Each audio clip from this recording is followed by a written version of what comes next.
Whoever sees this and subscribes right now will get free defamation. Hey, just do like I do. Look in the mirror. So the rap battle lawsuit continues. You thought the rap battle between Drake and Kendrick was fun. Oh, no, no, no. That takes second place to the lawyer battle between Lawbury and his team and UMG right now. So as we know, the initial complaint was filed. UMG clapped back with a dismissal. What does Drake's team do? They come back and they amend their lawsuit. So naturally, we now have UMG's response and their updated motion to dismiss. Let's dive into this. So like the last motion to dismiss, we've got the same tactic of taking Drake's lyrics and flipping it on. And I'm waiting for the UMG diss track at this point in time. Yeah, I want it all. That's why I strive for it. Diss me. You'll never hear a reply for it. Drake, that wasn't very successful. Drake, one of the most successful recording artists of all time, lost a rap battle against fellow artist Kendrick Lamar that Drake provoked and in which he willingly participated. Instead of accepting the L like the unbothered rap artist he often claims to be, Mr. I'm walking out with gunshots in my back and smoke going off in Australia, he sued his own record label in a meritless attempt to salve his wounds. On March 17, 2025, UMG moved to dismiss Drake's complaint.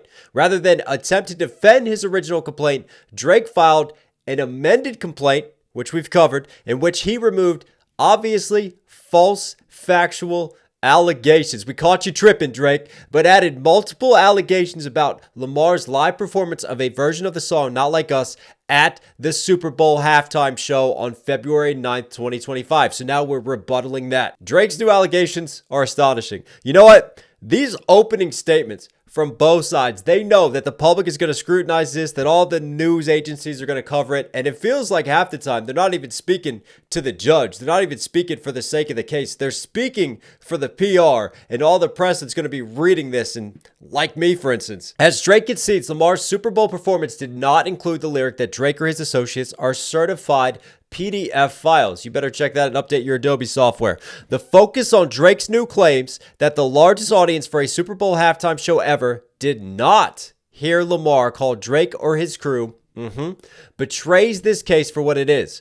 Drake's attack on the commercial and creative success of the rap artist who defeated him, rather than the content of Lamar's lyrics. The amended complaint is without merit and should be dismissed with prejudice. Wow, so that's their response to the Super Bowl allegations. Now, well, your whole point is that it's defamation and it all revolves around the PDF file allegations. Well, Kendrick took that out. So what is it now? Is it truly defamation, or are you just highlighting the Super Bowl because of the massive commercial success of Kendrick Lamar? That's the angle UMG's taking here, huh? All right, similar intro and setup as before. I also love that they talk about the public petition that Drake signed, and I've talked about this as well, sort of the hypocrisy of Drake really speaking out against rap lyrics, being used in RICO cases, being used in the court of law, arguing for First Amendment rights, and then turning around and having a whole lawsuit that uses rap lyrics and uses those very same First Amendment rights to Drake's advantage, and just completely hypocritical to his previous stances around it all. You've also got UMG still batting back all the different lyrics that Drake had, actually doing a better breakdown than Drake's team did, just like cherry picking. Remember trying to suggest that Kendrick's lyrics are anti-Semitic, that they're suggesting violence, the way that they retort all that. Oh, here's an amended summary. Lamar is widely perceived to have won the rap feud. I do think Kendrick did come out on the superior end of the quarrel. We can say that Kendrick has won.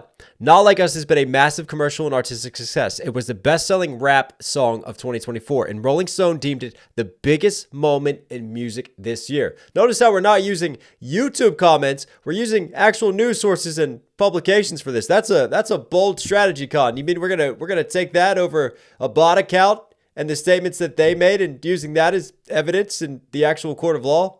It's a bold strategy, Cotton. Let's see if it pays off for him. The song, recording, and video of Not Like Us were collectively nominated for 5 Grammy Awards, as voted on by over 13,000 music industry peers. Again, we're coming with different objective evidence to back our claims here compared to Drake's team and my breakdown of that. If you want to check that out, again, I'll put all links down there, including Record of the Year, Song of the Year, Best Rap Performance, Best Rap Song, Best Music Video, and won in all 5 categories. How you doing? You can get the open hand, the fist, or the deuce. Rock, paper, scissors, Drake. Or we could take the 5 hand and see how it slaps a different type of rock. What up, Will Smith?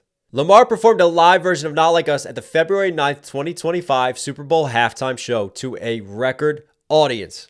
Can't make this up, can you? Can't manipulate that. Similar statements as before. Drake fails to state a claim for defamation. Then they go in to lay out their evidence about it. Then they use, again, the Rappaport versus Barstool Sports and just breaking that down because they're using past precedent, right? This is what lawyers do. They take cases that are similar in the past and how they were ruled, and then they argue the similarities, and then they take those rulings and they apply those to their reasoning and why it should be applied to this case. In this case, protecting freedom of speech, understanding that a diss track will have hyperbole in it, understanding that a diss track will have satire in it, understanding that people who listen to a diss track, who listen to the music, will understand that it is entertainment, it is protected via free speech, and it's not to be taken as purely factual evidence like it's a scientific study that people should abide by and use that to measure the actual truth. And look, it's summarized well here. These conclusions apply equally here. Considered in context, as is required, Not Like Us conveys hyperbole and opinion,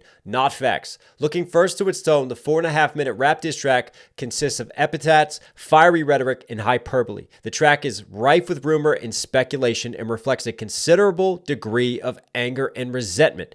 These lyrics are loose and figurative. The broader context reinforces that Not Like Us is non-actionable. The alleged defamatory content was published in connection with a rap diss track, hardly a forum that a reasonable person would expect to convey rigorous, factual content. It followed the release of 7 preceding diss tracks in which Drake and Lamar hurled increasingly vitriolic allegations, including Drake's slurs that Lamar's son was fathered by someone else and that Lamar physically abuses his fiance. If there were ever circumstance for the audience to anticipate the use of epithets, fiery rhetoric, or hyperbole, this is it. And maybe the irony of all this is reflected in Not Like Us.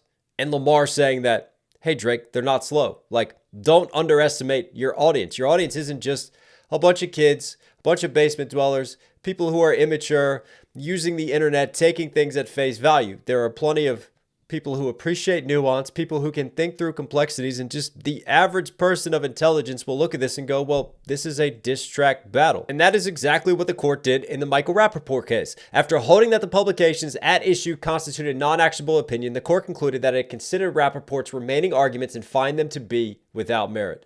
Check this out. Now, this is a new rebuttal from the amended motion to dismiss. In a strained attempt to justify his claim, Drake points to a selection of cherry-picked anonymous online comments. This is what I talked about, which he says evidence that the average listener or viewer has understood to reflect factual assertions about Drake rather than art or hyperbole. And remember when I looked at one of the comments that Drake used as evidence and it was just a non-existent profile picture. It was obviously a bot account, but UMG, maybe they've been watching my breakdowns. They clocked onto it as well, and this is what they're arguing. This argument is easily dismissed. The subjective opinions of a handful of people do not factor in, particularly where, as here, they are found in anonymous online comments. Shots fired, which are notoriously unreliable. Wait, you mean comments on social media don't have bots? They're not reflective of real life? Social media isn't real?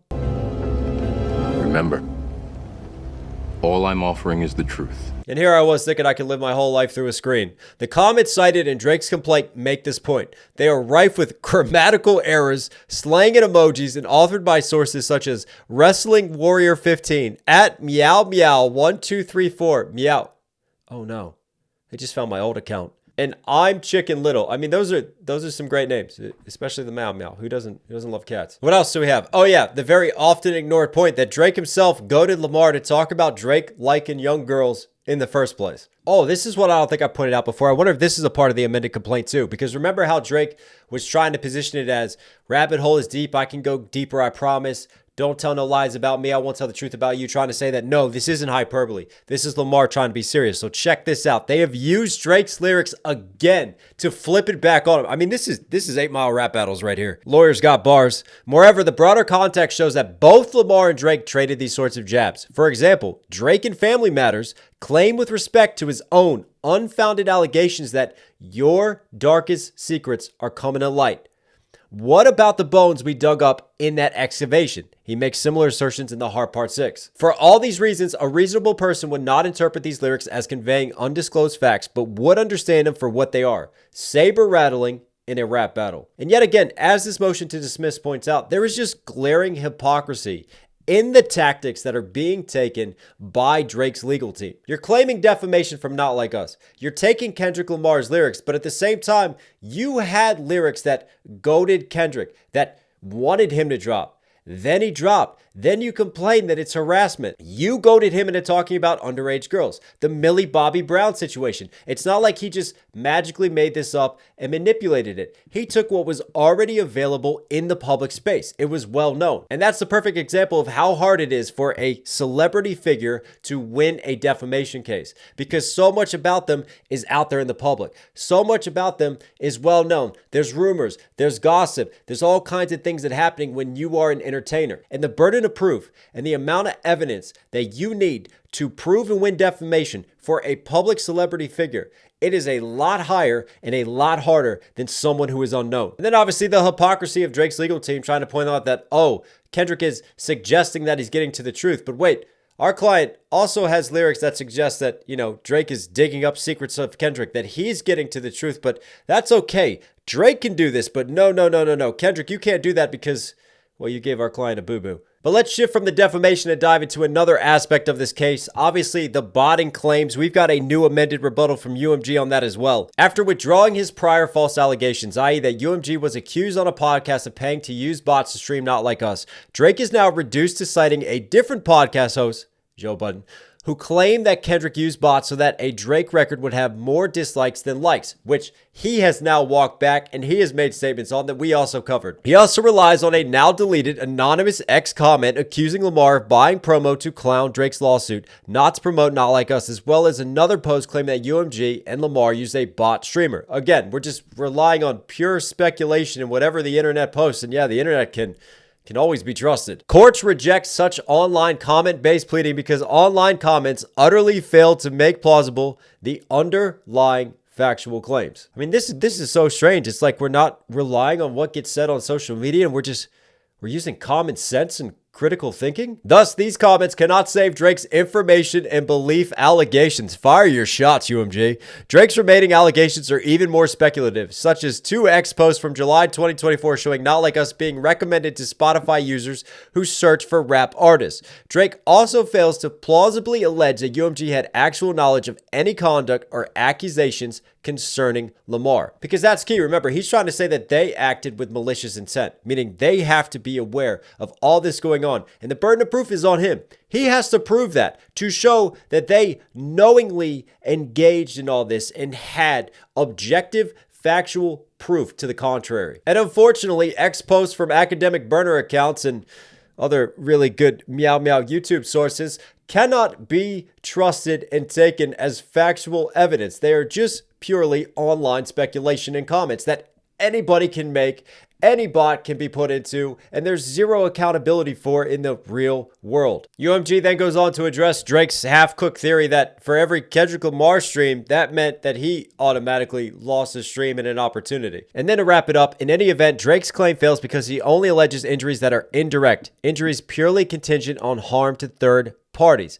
Here, under Drake's own telling, the injuries he suffered are contingent on other streaming platforms or consumers being deceived, which means that they are indirect and thus not compensable under Section 349. So basically what's being said here is that Drake and his legal team's claims of these injuries that Drake has sustained from Not Like Us and from UMG aren't even applicable because they're not even direct injuries. Lawyers are just basically arguing back lawyer language, just clapping back at Drake's legal team going, hang on, you want to claim all these injuries? They're not even related. They're indirect. You've misfiled. And do we have any final statements or clapbacks from UMG? No, that's it. Just let that do the talking. And as of this recording, we have not yet had a public response from Drake's legal team. They're still processing it. But ultimately now it's on the judge. Like I said, it's going to be a big day when the response happens to this motion to dismiss if the case does get dismissed with prejudice.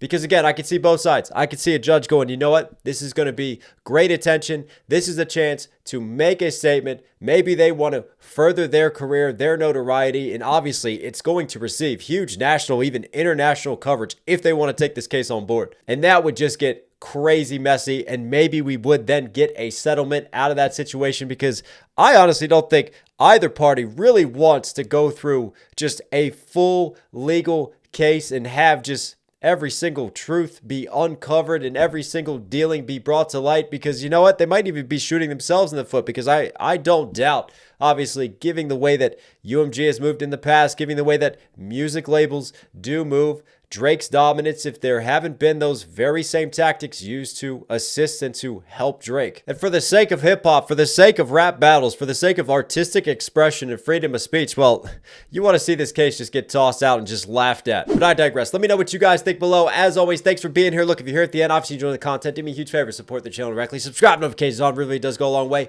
Also, don't forget to copy your merch. We got hats, we got shirts, we got hoodies, everything you need. knoxhilldmv.com. If you want to rep the brand, if you want to support, I'll put all links down there. All right, everyone, stay safe, stay positive. Take care of these, take care of these. I'll catch you again. Sit down, sit down.